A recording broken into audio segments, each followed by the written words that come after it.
Hello, we're really glad that you have joined us. You're watching the program Youth Issues, a program in which we are discussing topics that are deeply relevant.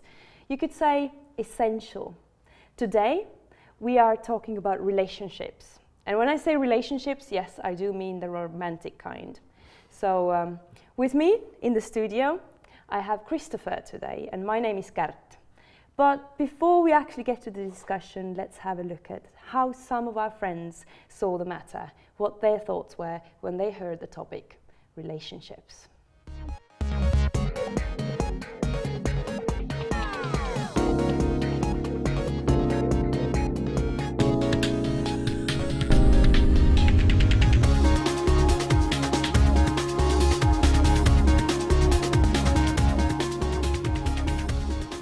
Relationships. I just think about complications. They're never easy. Just difficult, but also really beautiful and glorious when they're kind of done right. They're long. There are many times a lifetime process. It takes time. It takes energy. It takes devotion to a certain person. You can choose to acknowledge the value in each person and just wish them well and do them as much good as you can.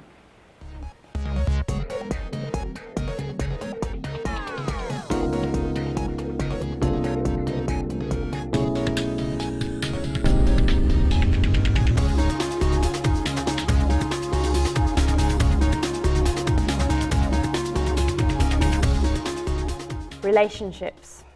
Now, unless we decide to become hermits and go away, I think at one point of our lives, probably many points of our lives, we are bound to deal with that question. Relationships, but not just relationships, romantic relationships.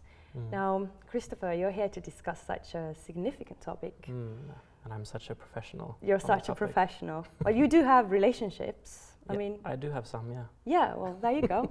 You're an experienced person to talk about this. Yes. I might even have had some of my own. So, yeah. Well done. I take great pride in that.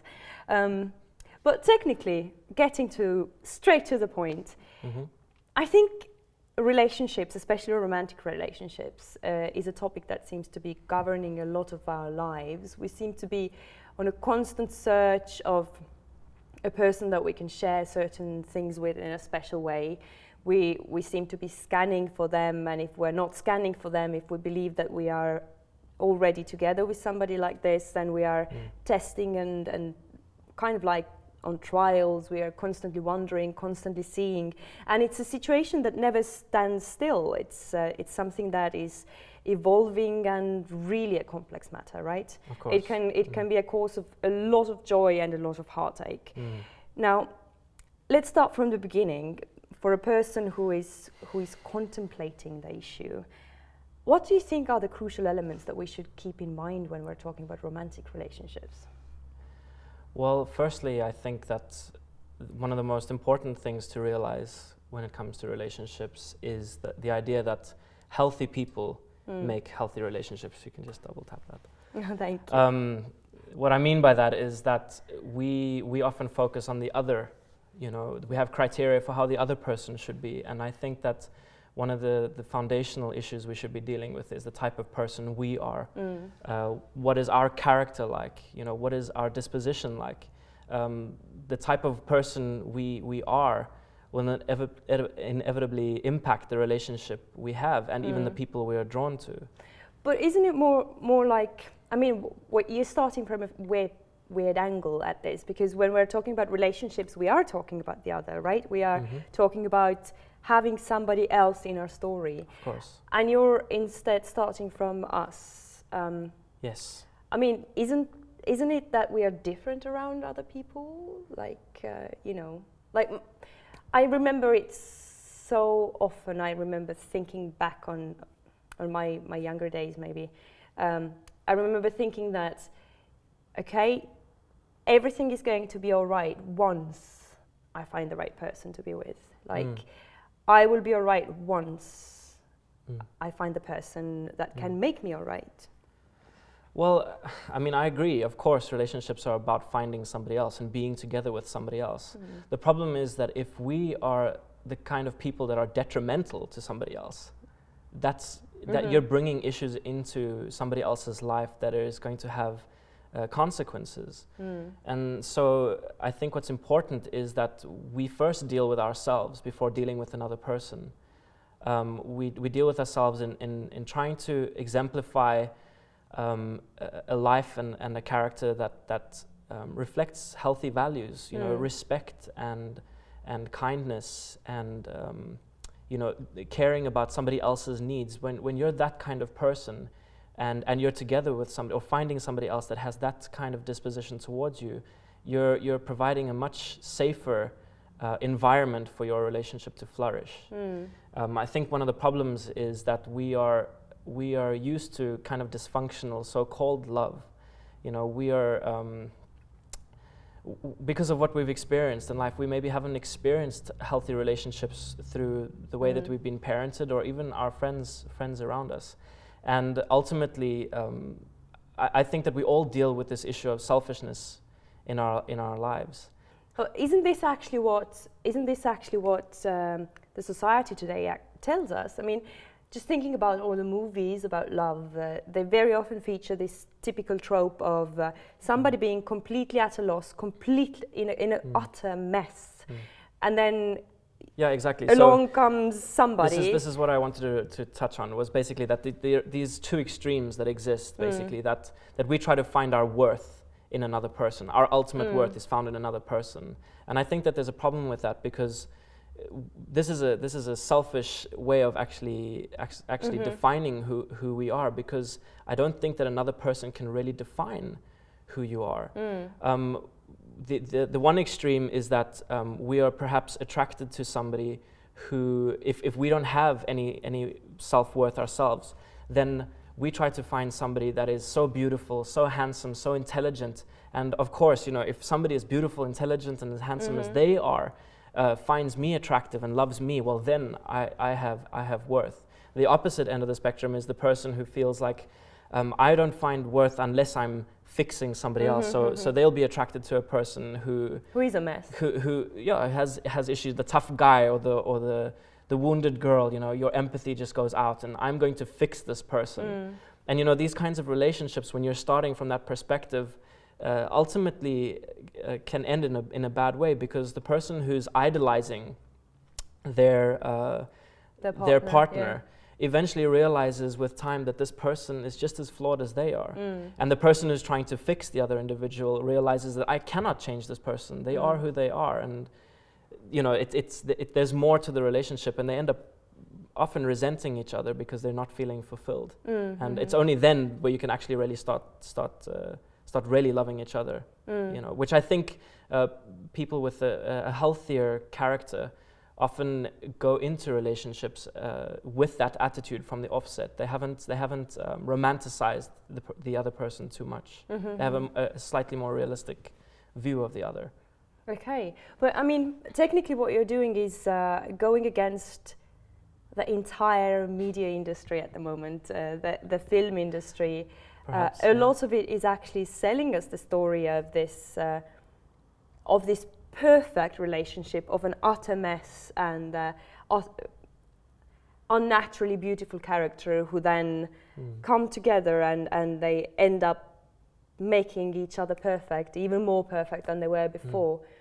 And it's true that in such a society, it's very difficult to resist such a mentality, and we end up actually buying it.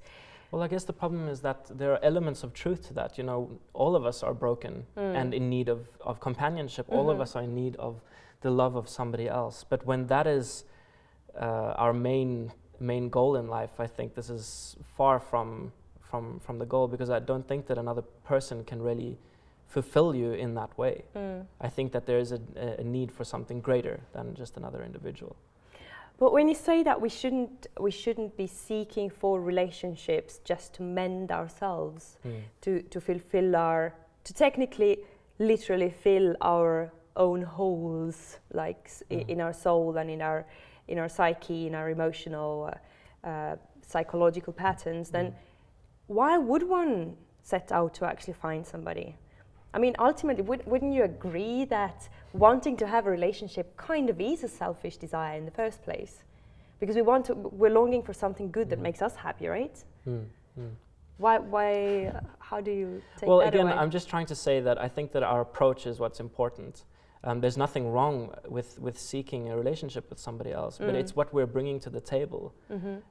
I think that love is not defined by a selfish motive. You know, ultimately, it's about being there for somebody else, and ultimately, you're looking to commit to somebody and be there for them, come what may. And if we're only trying to relate to relationships in the sense of this is what I'm going to get out of it, instead of what can I actually bring to the table, I think that really is a detrimental attitude. And I think that's why a lot of relationships ultimately end. I mean, look at the divorce rates today. You know, you've 50% chance of your marriage failing. And of those marriages that do last, only a third of them are actually happily married. You know, so something is extremely wrong in the way that we're approaching the subject. And if we're buying into the fantasy that the media sells, I mean, I think the evidence speaks for itself that this is not true of reality. Now, the way that you talk about things, it seems that you're assuming that people are looking for the real thing, right? Like the ultimate relationship. Sure. I mean, okay, so there is no such an idealized thing that's going to fix everything in our lives. Fine, I'll just go for easy, quick solutions, never committing. Sure. I mean, isn't that kind of like an answer to... I think the problem here is that people perhaps haven't been educated enough about what relationships, the impact that relationships have on you, psychologically, physiologically, emotionally, and stuff like that. When we are jumping from relationship to relationship, we're actually damaging our own ability to love somebody else and to actually have a healthy relationship in the future, because we have never learned the value of actually giving yourself completely to somebody else. There's a lot of studies done, and unfortunately I don't have the stuff with me, but I've read a few articles and some books on the issue. And for example, having sex with various partners actually inhibits your ability to what's the word I'm looking for? To not connect, but unify with the individual. Your brain releases certain hormones that actually inhibit your ability to receive love, because there's no foundation of real trust and commitment. So physiologically, we cannot escape the negative effects of uncommitted relationships. And therefore, it's really important that if we know who we are first as an individual, and we are trying to be the kind of person that would be of value to another person, we are inevitably going to have relationships that create the most amount of joy. Right. That's what I believe anyway. That the so it's not about a perfect relationship, but it's about creating an environment that is going to be most potentially beneficial to both sides. Sure. Yeah. Well, that's an interesting thought, sir. That people who are healthy make healthy relationships, and it is beneficial to dedicate and to commit. We will be right back after a short break to talk about some of the laws and some of the, well, rules, you could say, some of the patterns that govern relationships that really work. Stay with us.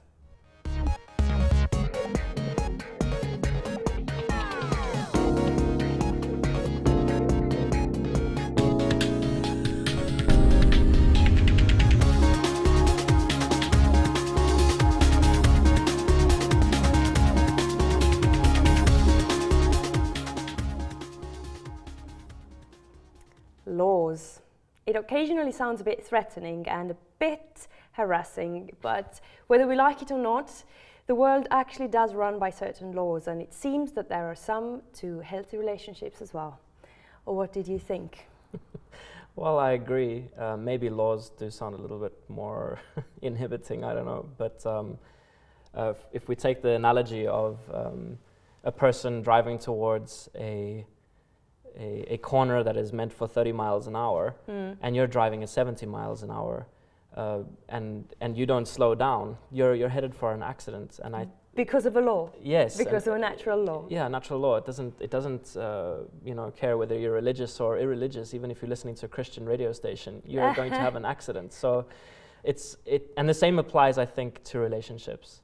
Again, if we just reflect back on what we've said, the disposition that you bring into your relationship will have an effect on the other person. And if you are employing methods and principles in your relationship that inhibit the flow of empathy and trust and love, you're headed for a catastrophe. Okay, so what are these laws? You mentioned right now one of them, that whatever we technically bring to the relationship technically comes back to us. It's a boomerang effect. What are the other elements that we need to, respect, not being a total bastard? Sure. I mean, yeah, that's why I said it's maybe better world is principles, than laws. The reason why I said laws is because I just mean that they're natural. If I held a gun to your head and told you to love me, it wouldn't really or work. to trust me, that doesn't work. That coercive means in a relationship, whether you're using emotional manipulation or actually physical force to get what you withholding intimacy or withholding affection because you're spiteful or because you want to get your way.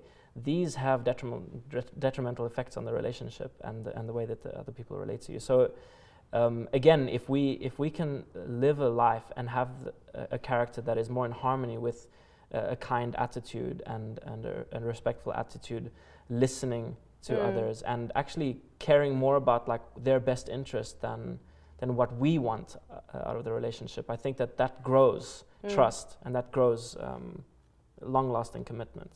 Isn't it a bit idealistic, though? I mean, it is.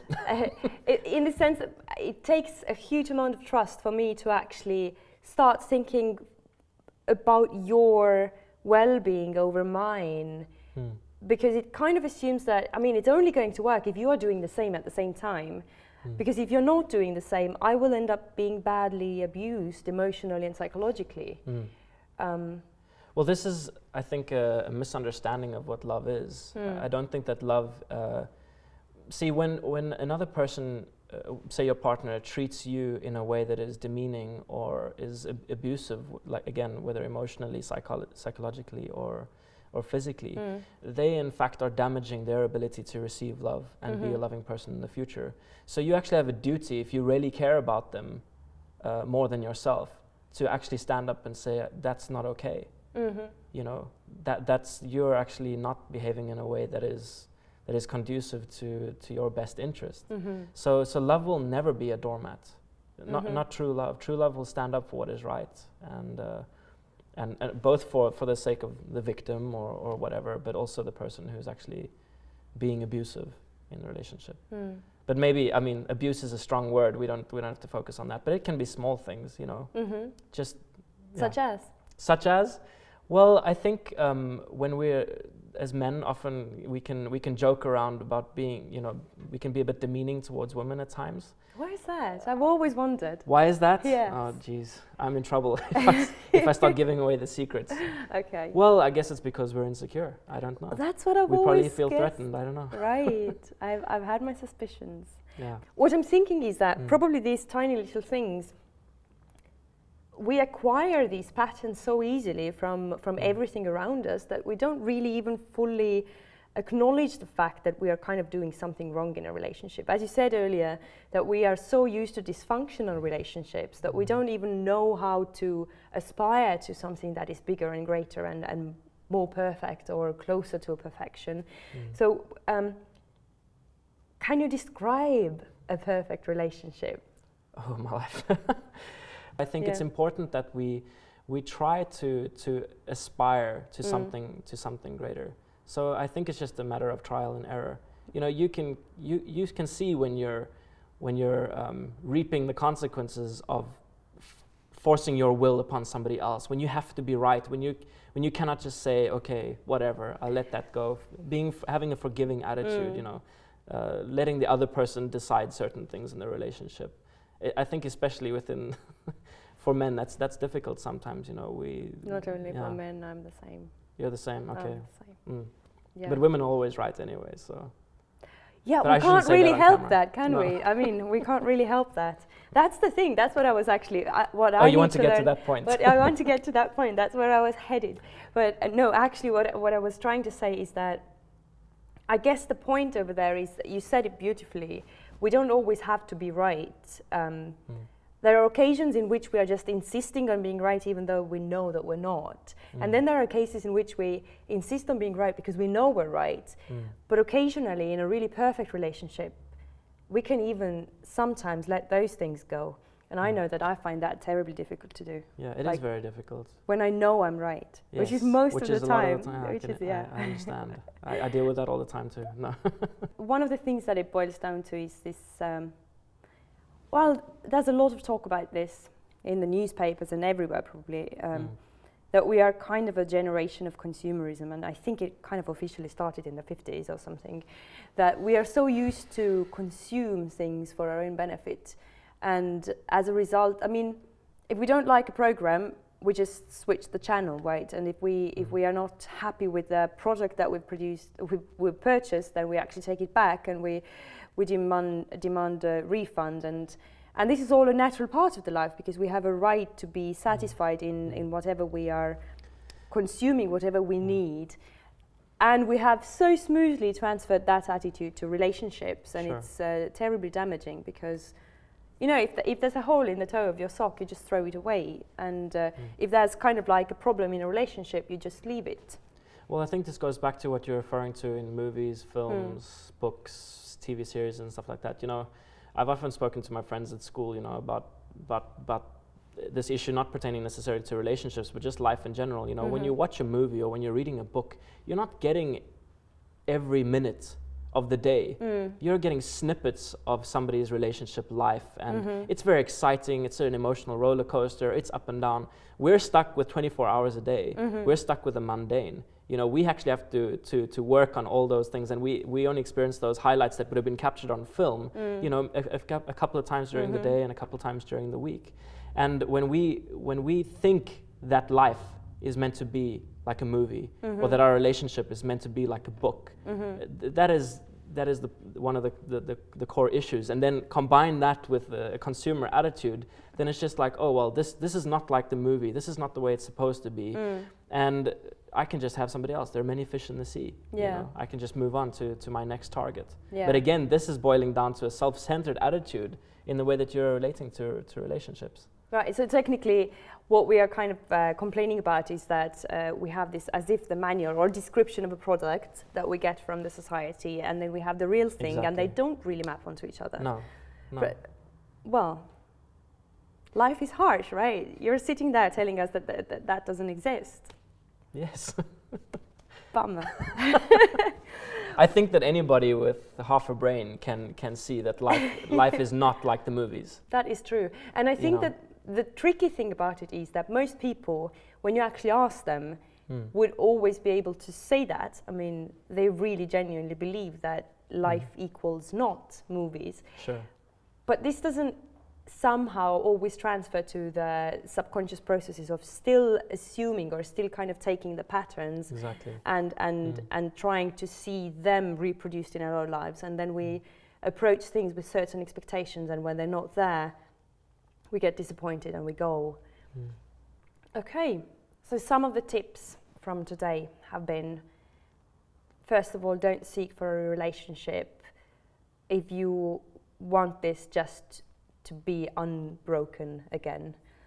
Oh, you know this song, this Unbreak My Heart. We expect certain people to come along and unbreak our hearts, right?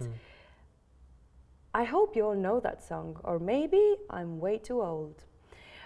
So unbreak my heart. Let's not expect people to unbreak our hearts. We have to kind of, the sad thing is we have to deal with ourselves.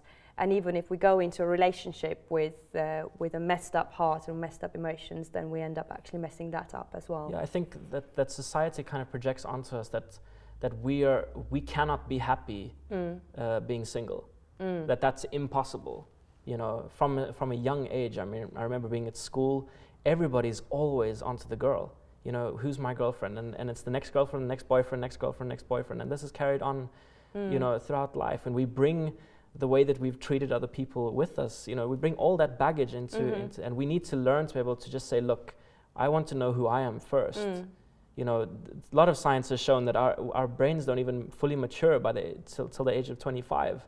And for some, it's probably like 40. I don't know. You know, for some, you it's meet never, people right? out there, and some people are really mature at a very young age. That's true. And I think it's really important that you discover who you are. That you discover how to enjoy yourself in a way, and I don't mean that in a bad way. I just mean to enjoy being who you are, knowing what your interests are, knowing what you love, what you know, your surroundings, what your future holds, what your values are, you know, and you cannot know that at 15, 16, 17, 18. Not many people have that level of maturity. So I think that society kind of, and many cultures enforce this kind of, you've got to get your wife, you know, you've got to get your husband. And I really say that don't do that. Yeah. The statistics show that you are in for a disaster if this is your mission in life. If you can be happy alone, you'll be happy in a relationship. I think one of the ways that we can actually do that is that certain people have these, you know, well, at least girls occasionally do, and I've heard of boys who do the same. It's like they have these secret diaries in which they have the checklist of the perfect girlfriend, what they are looking for, or we would then for a perfect boyfriend maybe like, you know, handsome, loves music, really deep things, you know. Sing, yeah, really deep things. I mean, of course, when I was 15, that they were really deep, like green eyes, Tik. But the point is that Did you get even no, never. But okay. but I grew kind of out of it. But point being that even though it sounds kind of immature, to a degree we are always searching for a certain person. We are searching for somebody who can match us, right? And if we are doing that, to be in a relationship that is kind of equal and healthy, we have to remember that the other person is kind of doing the same. And if we don't know what boxes we ourselves can actually tick, then why should they ever go for us? I mean, but again, speaking from experience, I think that, you know, you can have your list of boxes that you want to have, and when you find that person that you eventually fall in love with, they're sometimes not at all what you've expected. No. You know, so don't get stuck on the list, you know. Right. Don't I get stuck didn't. on the list. My husband doesn't have green eyes. Well, there we go. There we go. Now, how are you doing in that field? How are your relationships? What have your experiences been like? Do let us know. Maybe you disagree with some of the things that have been on the table today. Maybe you agree. Share with us what you think. Email to us at info@lifeconnect.info. We'd be really glad to hear from you. Thank you for staying with us.